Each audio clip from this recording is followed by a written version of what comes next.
Hi everyone, it's Susan with Susan Monroe Art, and I'm here with another quarantine tutorial and hopefully something to keep you busy while you're stuck in your house.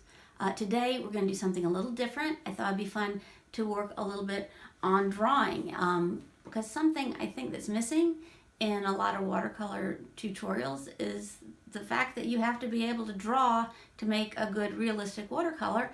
And so I think drawing is a basic component of learning to watercolor. So this is going to be a video showing a little trick that'll get you watercoloring quickly with a realistic drawing. Then from that I'm going to show a little bit about line and shading, just some drawing techniques. I'm thinking about doing a couple more tutorials on drawing to help with watercolors. So if you're interested in that and think that'd be a good idea, please comment down in the comment section below the video. And while you're at it, please take a second and subscribe. There's a subscribe button in one of the corners of this video. So I hope you take a minute to do that. So thanks for watching this, and I hope you enjoy it. Okay, so we are going to start out this video talking about drawing in terms of tracing. I think that there is nothing wrong with tracing an image to draw in watercolor or to paint in watercolor, so long as you're not passing it off as your own, you're not trying to sell it, you're maybe doing it for practice purposes, or you're in a time crunch, you just have a little bit of time, you want to trace something and then paint it for relaxation, go for it. Just be aware that tracing is not going to develop your own drawing style. Tracing is very limited in terms of helping you become a better artist, but in terms of getting an image down so you can make a pretty watercolor for yourself, I think tracing is great. So the way I will trace sometimes is I make myself a sheet of graphite paper. This is my sheet of graphite paper. I've used it 10 zillion times. Super easy to make. All you need is a sheet of tracing paper. This is my tracing paper pad, Strathmore. I have it down because the paper shows up better against this yellow than it does against my white desk. Then you're going to get a graphite stick, maybe. This is a graphite stick. You can order those. I'll put a link underneath here. Or you would want a pencil. This is a 4B pencil, I believe. That's 6B pencil. Pencils come in different hardnesses. 2B is the one you use to take your tests.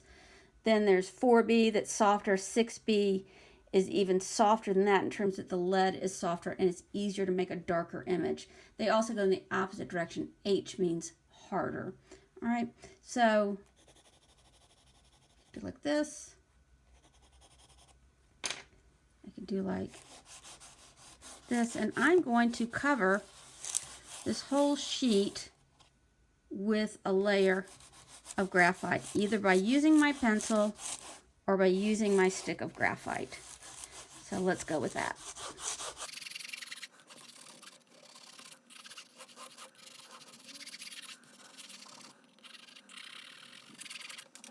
After you've given your tracing paper a layer of graphite, you're going to come in with a tissue and just smudge it around. You're smoothing out that surface here. Okay. All right. You can see it still rubs off, but there's plenty still on the tracing paper. Then I'm going to do it again. I'm going to keep going over this and then smudging it over it and smudging it until I get a fairly dark surface on the back of this. So like the one I have here. Okay. Take both of these off. Then I'm going to go get my image that I wanted to watercolor. So I'm going to make this beautiful tulip here. I'm going to take my tracing paper and my sketchbook, some of my tape, something like a masking tape, but tape that's not too sticky. If doing this on watercolor, I really should put it on watercolor paper just for showing this though, I'm just going to put it on my sketchbook for now. And I'm going to tape down my graphite paper. I don't want that moving around too much. Then I'm going to tape down, position it where I want it, and tape down my image. This image is a little big for my drawing book. Ideally, I'd like to tape it down at the top and at the bottom because you do not want this to move at all. I'm just going to tape it very firmly at the top and be careful. All right. Now I just need maybe a ballpoint pen of some kind. You can use a black one. I like to use a colored pen frequently because then it's easier for me to see where I've gone over the lines. And I'm simply going to trace. I'm going to go over the important lines in the drawing. Look where it goes in there. I mean, the things you can learn from tracing is one, you can develop your hand strength. You do have to press fairly hard. It can help give you familiarity with the subject that you're drawing. You know, okay, look at that foreshortening. How that is really smaller than I thought that piece would be. That shape, oh, it really curves more than I thought it would. You know, you have to do it mindfully. Pay attention to what you're doing, okay? Notice I'm not doing any of the shading on here. I'm simply going over the important lines. I'm being very careful that my image does not move. Okay. I'm not going to add the leaf for right now. Okay. I've traced and I want to check. Have I missed anything? Is there a part I need to look at again? If you want to, you can very carefully hold this down with your hand, undo a piece of tape, and then check, do I have all the lines I want? Yes or no. What's happened is the pencil or your pen has pressed down on the image, pressed on the tracing paper, and transferred that graphite to your drawing or painting surface. All right, there, I have a beautiful little image of a tulip. I want to paint a tulip. I'm ready to go. You're ready to paint it. This is a super easy way to prepare a drawing to do a watercolor. As I said, within limits. You have to be mindful that this is not your image. You can't portray it as such. You can't profit from it in any way. But if you just want to practice colors and things like that, I think this is a great way to do it and a fun way to do it as well. All right. So you've drawn your image to watercolor, but say you do want to draw it. This is where I thought it'd be fun for me to show you a drawing that I did make of a little house. Here is, I did an actual drawing from this. I drew it on the tracing paper, this house that I'm doing, and then I was able to erase. I played with putting a tree in front of it. I moved things around on the tracing paper, so I wasn't making erasures on my actual drawing surface, because even when you have a gentle eraser, it can still sometimes roughen up the surface of your drawing paper, and then you'll get an uneven look in your drawing and your shading. So I used the tracing paper to draw my image this time. Then I took it, I put it over my graphite, and I transferred that image to my drawing paper, and particularly because the person that commissioned this little house drawing, they want 3 of them. Exactly the same. They're giving it to the 3 roommates who lived in this little house. So if I did a drawing on tracing paper, that way I'm able to retrace it 3 times. I can do the same image 3 times without having to entirely redraw it 3 separate times. So Here's the tracing I did of it. You can see super simple lines, nothing fancy. And then I'm going to pop on to my other video where I filmed myself actually shading and drawing the house. So the next portion of this video is if you're interested in learning some just drawing techniques, you're interested in learning how to shade and how to use line to indicate distance and foreground and background, please keep watching. So as I mentioned, I drew this house out on tracing paper and used that tracing paper to make all my corrections, erase things, play with things, try putting a tree in front, stuff. And then when I was totally satisfied with my line drawing, I transferred it with the graphite paper onto my drawing surface. And that way kept my drawing surface nice and smooth and pristine. And now what I'm going to be doing is basically bringing the drawing to life on my finished drawing surface. And to help do that, I'm going to have to go back over every single traced line, making lines that are closer to the viewer, darker, and lines that are further away, lighter. I'm going to press harder on lines that are closer to the viewer's eye and lighten the lines that are further away from the viewer's eye. And this helps give a feeling of perspective because things that are closer to you are darker, things that are farther away from you are lighter. So now you can see I've defined the roof.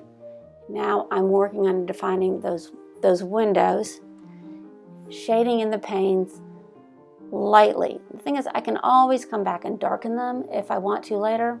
I really want to avoid erasing and trying to make things lighter later if I can help it though. And I can also make little changes from my trace drawing from this. I thought that the wood parts that separated the panes were too wide in my tracing. It's easy to correct that with my pencil in the drawing on this final surface.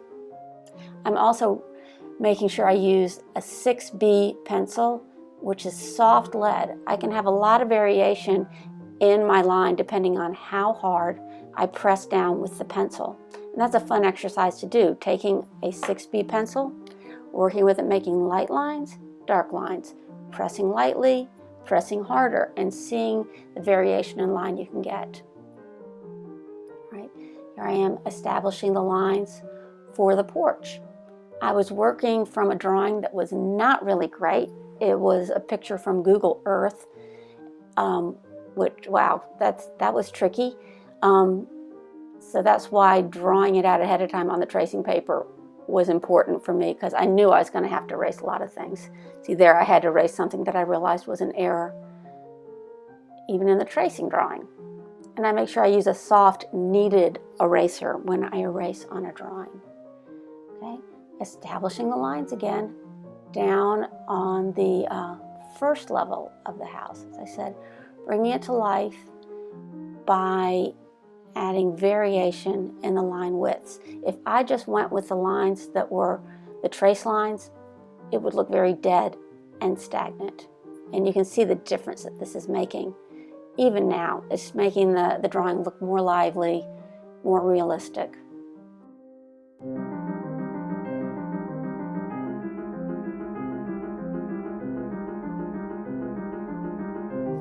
Now that I've established my lines, I'm getting to go in and do the fun part, which is the shading of the house. Here I'm trying to suggest bricks, and I don't want to show every single brick in the house. That would be tedious and make me crazy. So I'm making nice shaded parallel lines on the house, going back and forth, following the direction of the bricks.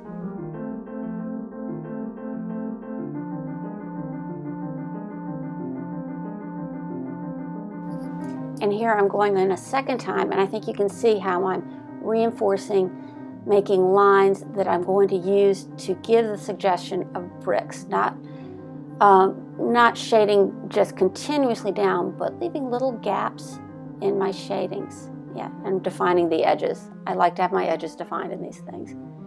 And here I'm making little teeny offset lines that will give the indication of bricks without me having to draw every single brick in this house. I think this is a great way to indicate bricks in a drawing and give a suggestion of texture. It works with all sorts of things. You could do the same idea with tree bark or with grass or with leaves. You know, let your shading do the work and then come in and do the detail with your pencil. Now I'm going to start shading under that overhanging eave, and watch as I shade under it, it gives the illusion that that eave is hanging out over the wall. When you make something more shaded, it recedes from the viewer with the shading. You see how the wall has receded and it looks like that front edge of the roof has come out. It's important when you're doing a drawing to have variation in shades. You got to make sure you've got some dark darks, some light lights, that your image isn't all one tone. Then you'll end up with a really flat, boring image. And here I'm going to go with my brick technique on all the columns and the first floor as well. And I've reinforced those lines on that front column, making them a little darker than the lines that would be on the door and the windows. Here I go, reinforcing that because those darker lines bring that column to the foreground. So when shading something darker makes it recede. With a line, making a line stronger brings it forward.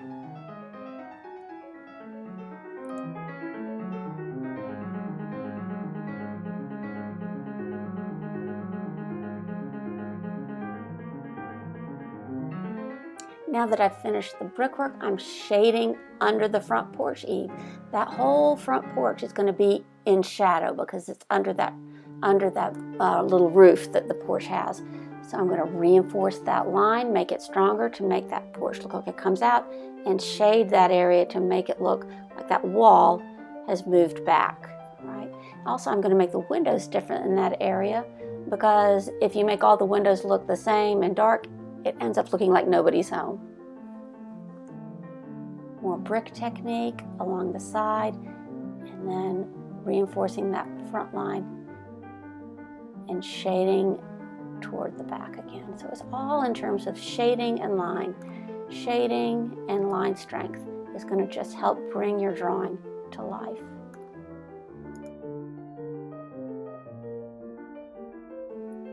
And here I'm going to start with the shrubbery and greenery that's around that little house.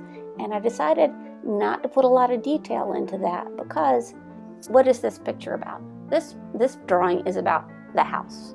I want your eye to be drawn to the house. If I make that yard and that shrubbery all super detailed, it's going to compete with the house, particularly since I think it would make it all more one tone. So I made an artistic choice and decided to keep all the shrubbery and the background really simple, just suggesting the trees as you see here.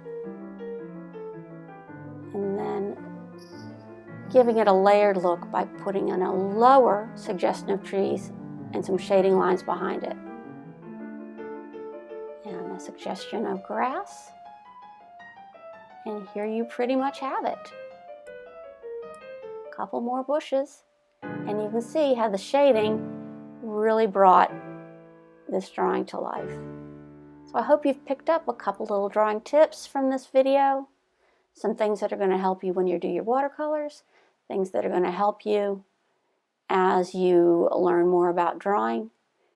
I hope you'll subscribe to my channel, and thanks for watching.